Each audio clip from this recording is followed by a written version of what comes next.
Өтініш биыл нағыз емтиханда келген тест сұрақтарға талдау. Бізбен бірге соңына дейін көрген ата-аналар мен оқушыларымызға арнайы бонусымыз бар. Менің есімім Жансая, 314 оқу орталығында математика пәні мұғалімімін. Ендеше кеттік. Бізде бірінші есеп. Жүргінші 8,4 километрді 1,5 сағатта жүріп өтті. Дәл сол жылдамдықпен қозғалатын болса, 2,5 сағатта қандай жол жүріп өтеді? Бұл жерде бізде белгілі, пропорция әдісімен шығарамыз. Яғни километрді километрдің астына жазамыз, сағатты сағаттың астына жазамыз. Бізде 8,4 километр белгілі, және оны 1,5 сағатта жүріп өтетіні белгілі. Осы 1,5 сағаттың астына бізде берілген 2,5 сағатты жазамыз. Сондағы қанша жол жүріп өткені белгісіз. Сондықтан 8,4-тің астына біз x-ті қоямыз. Енді әрі қарай көріп тұрғандарыңыздай, бізде уже пропорция беріледі. Осы пропорциядан тек x-тің мәнін табу ғана қалды. X-ті табу үшін біз өткеніміздей осындай көбелек әдісімен шығарамыз, екі жағындағы осылай қарама-қарсы тұрған жақтарын бір-біріне көбейту арқылы. Яғни 8,4 пен 2,5 екеуін бір-біріне көбейтеміз. Сосын үшінші қалған санымыз бізде 2,5, сол санға бөлеміз. 1,5-ке бөлеміз. 8,4 2,5-ке көбейтсек бізде 21, оны 1,5-ке бөлген кезде жауабымыз 14 километр шығады. Енді жауаптан іздейміз. В варианты берілген бізде 14 километр, осыны белгілейміз. Келесі есеп. Бірінші тіктөртбұрыштың ені А тен 15 см, ұзындығы Б тен 20 см. Егер ауданы бірінші тіктөртбұрыштікіндей және ені біріншісінен 3 есе қысқа болса, екінші тіктөртбұрыштың ұзындығын табыңыз дейді. Бұнда есеп берілген кезде әуелі ең бірінші сөйлемнен бастап сызбаны сызып алғанымыз дұрыс. Ең бірінші сөйлемді қарайықшы, бірінші тіктөртбұрыштың ені 15, ұзындығы 20 см. Осы тіктөртбұрышты сызамыз. Бірінші тіктөртбұрышымыз бар. Бұның ені 15, ұзындығы 20-ға тең. Енді келесі сөйлемді оқиық. Егер ауданы бірінші тіктөртбұрыштікіндей және ені біріншісінен 3 есе қысқа болса, демек бізде екінші тіктөртбұрышымыз бар. Бұның ауданы біріншісімен бірдей. Демек біріншісінің ауданын есептеп алайық. Ауданды қалай табамыз? 5-ші сыныпта өткеніміздей ұзындығы мен енінің көбейтіндісі бізде ауданға тең. Демек 15 көбейтілген 20 тең болады 300-ге. Бұл біздің бірінші тіктөртбұрыштың ауданы. Және екінші тіктөртбұрыштың ауданы да дәл осыған тең болады. Яғни екінші тіктөртбұрыштың ауданы 300. Енді бұның ені немесе ұзындығы бір ғана қабырғасы бізге белгілі болса, екінші қабырғасын табу оңай болады. Енді қарайық, мына жерде айтылған ені біріншісінен 3 есе қысқа. Бірінші тіктөртбұрыштың ені бізде 15, демек 3 есе қысқа десе, біз бөлеміз. Жай ғана қысқа болса азайтатын едік, есе қысқа болғандықтан бөлеміз, демек бізде екіншісінің ені 5-ке тең. Ұзындығын табу үшін ауданды осы еніне бөлеміз. Яғни 300-ді бөлеміз 5-ке, бізде жауап 60-қа тең. Демек 60 см ол бізде екінші тіктөртбұрыштың ұзындығы. Жауапта В вариантында белгіленген 60, осыны белгілейміз. Келесі есеп. Бау-бақшаның ауданы 4 гектар, оның 0,65-і картоп, ал 0,2-і орамжапырақ екені белгілі. Картоп неше гектар жерді алып жатыр? Бау-бақшаның ауданы барлығы бізде 4 гектар, Енді қараңыздар, сұрақта бізде картоптың алып жатқан жерін табу керек. Бізде берілгенінде картоп 0,65-ін алып жатыр деді, Демек біз жай ғана осы 4 гектардың 0,65-ін табу үшін екеуін бір-біріне көбейте саламыз. Демек 4 көбейтілген 0,65 тең болады 2,6 гектарға. Сонда жауабы бізде Д варианты болады, 2,6 гектар. Бізде 6-шы сыныпта, 5-ші сыныпта өткен кезде 0,5, 0,6, яғни 10-дық бөлшектер, 100-дық бөлшектерге келген кезде осыларды жақсылап жаттап алыңыздар, өйткені есепте бұлар өте көп кездеседі. Оқушылар емтиханды 40 минутта аяқтауы қажет. Белгілі уақыттан соң мұғалім аяқталуына барлық уақыттың 25% қалғандығын жариялады. Емтиханның басталғанына қанша уақыт болды?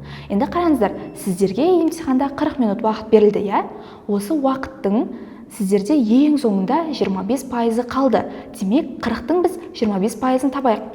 5-ші сыныптың аяғында өттіңіздер, санның пайызын табу деген тақырыпты.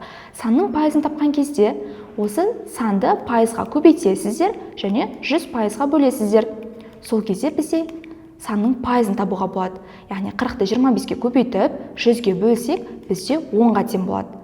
Яғни 40-тың 25%-і ол 10 деген сөз.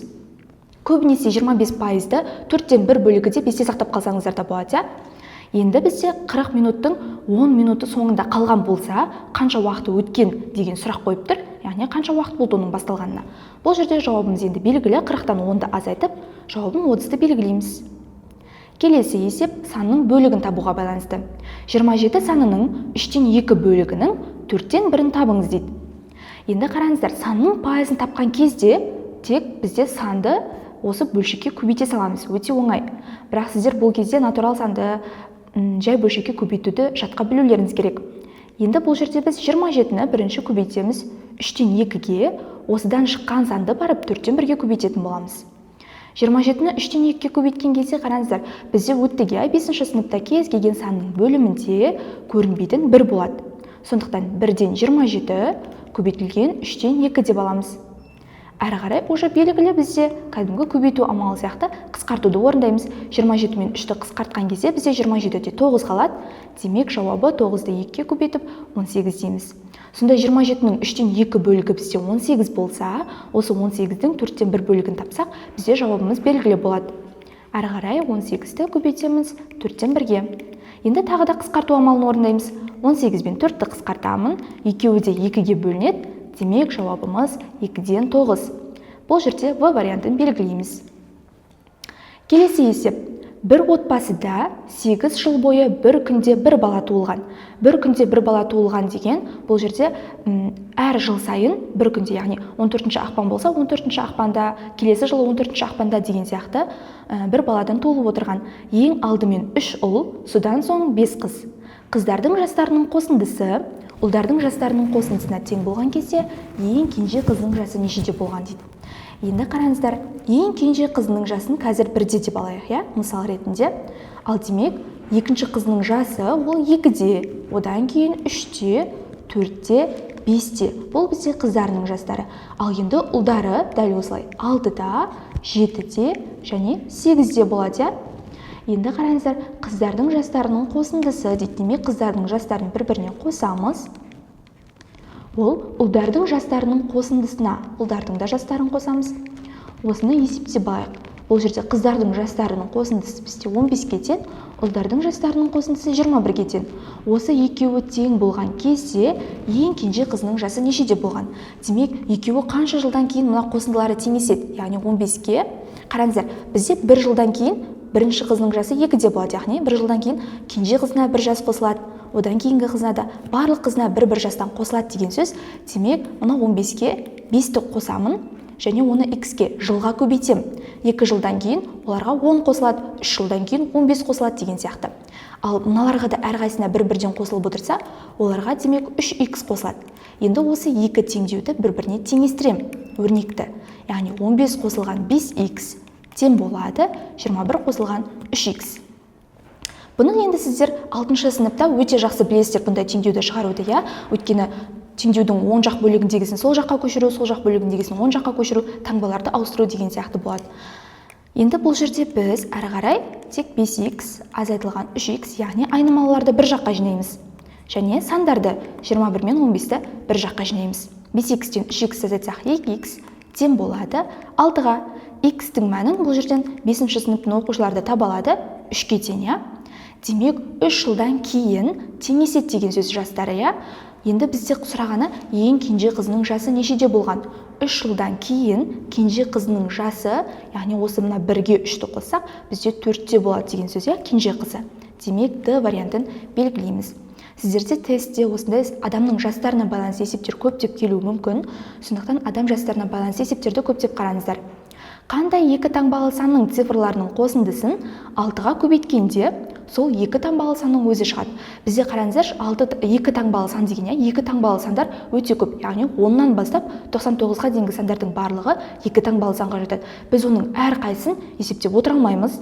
Сондықтан бізде мына жерде жауап берілген, 43, 45, 36, 54 жауаптар берілген. Осы жауаптары арқылы есептеп көрейік. Яғни цифрларының қосындысы дейді. Демек, мысалға бірінші жауапты қарайық. 43. Бізде бұның цифрлары 4 және 3-тен тұрады. Осы екеуінің қосындысын 6-ға көбейткенде мына санның өзі шығар екен тексерейік. 4-ке 3-ті қоссақ бізде 7. Осы 7-ні 6-ға көбейтсек, жауап 42. Бізде 43 шықпайды. Демек, бірінші жауапты алмаймыз. Енді екінші жауапты тексереміз. 4-ке 5-ті қосамыз 9, 9-ды 6-ға көбейтсек бізде 54, 45 шықпайды. Демек екінші жауапты да алмаймыз. Үшінші жауапта 3-ке 6-ны қосамыз 9, оны 6-ға көбейтеміз тағы да 54, бізде 36 шықпағандықтан үшінші жауапты да алмаймыз. Ең соңғы жауап тексеріп көрейік. 5-ке 4-ті қосамыз 9, оны 6-ға көбейтсек 54, демек 54 деген біздің өзіміздің жауабымыз шығып тұр. Сондықтан Д вариантын белгілейтін боламыз. Келесі есеп. Енді осы есепті қарап алыңыздар. Осыдан кейін бізде жаңа видеоның басында айтылған арнайы бонусымды айтатын боламын. Фигураның боялған бөлігінің ауданын табыңыз. Енді мына жердегі фигураға қарайық. Бізде тіктөртбұрыш берілген. Мына тіктөртбұрыштан бөлек бұның ішінде де бос тіктөртбұрыш берілген, ұзындығы және ені белгілі, сондықтан бізде ауданын табу оңай. Бірақ бізде тек мына көкпен боялған бөліктің ғана ауданын табу керек дейді. Сондықтан ең бірінші мына сыртындағы ауданын тауып алайық. Яғни бізде аудан табу үшін ұзындығы мен енін көбейтеміз деп айттық. Демек 6 метрді көбейтемін 12 метрге. 6 көбейтілген 12 тең болады 72-ге. Демек мына сыртындағы тіктөртбұрыштың ауданы бізде 72 метр квадрат. Енді мына тек көкпен боялғанды табу үшін мына бос квадратты осыны мен ауданын тауып 72-ден азайта салсам жауап шығады. Бос квадраттың ауданы бізде 4-ті 4-ке көбейтемін, сонда 16-ға тең. Мына көктің ауданын табу үшін жаңа айтқанымдай 72-ден азайтамыз 16-ны. Жауап 56 метр квадрат. Демек, мына жерде бізде А варианты берілген. Осыны белгілейміз 56 метр квадратты. Енді келесі есеп, осыны сіздер үйлеріңізден өздеріңіз шығарып көріңіздер, жаңағы менің шығарған есебіме қарап. Бұл жерде сіздерге бір подсказка бере кетейін. Мына тұрған үш бұрыштың ауданын табу үшін қараңыздар. Сіздерде мынандай тіктөртбұрыш берілсе, мына жағы 2, мына жағы 4 болса, сіздер бұның ауданын таба аласыздар, 2-ні 4-ке көбейтесіздер, ол 8-ге тең. Енді үш бұрыш деген дәл осының жартысы. Тіктөртбұрыштың ауданы 8 болса, дәл соның жартысы 4-ке тең, Мына жағы 4-ке тең, мына жағы 4-ке тең деп айта аламыз. Дәл сол сияқты мына үш бұрыштың да ауданын табуға болады. Яғни мына жағы 2 болса, мына жағы 2-ке тең, мына жағы 1 болса, мына жағы 1-ге тең деген сияқты. Дәл осылай мына жақтағы үш бұрыштың да ауданын табуға болады. Содан кейін ортасындағы тіктөртбұрыштың ауданын тауып, барлық үш ауданды қоссаңыздар, мына берілген фигураның ауданын табуға болады. Осылайша А, В, С, Д жауаптарының біреуін төменге жазып кетіңіздер. Біздің арнайы бонусымызды алу үшін осы видеоның астындағы описаниедегі сілтемеге өтіп, Инстаграмымызға немесе WhatsApp'ымызға тегін тест деп жазатын болсаңыздар, сіздерге нешта билда келетін слип сұрақтарды тегін беретін боламыз. Сау болыңыздар!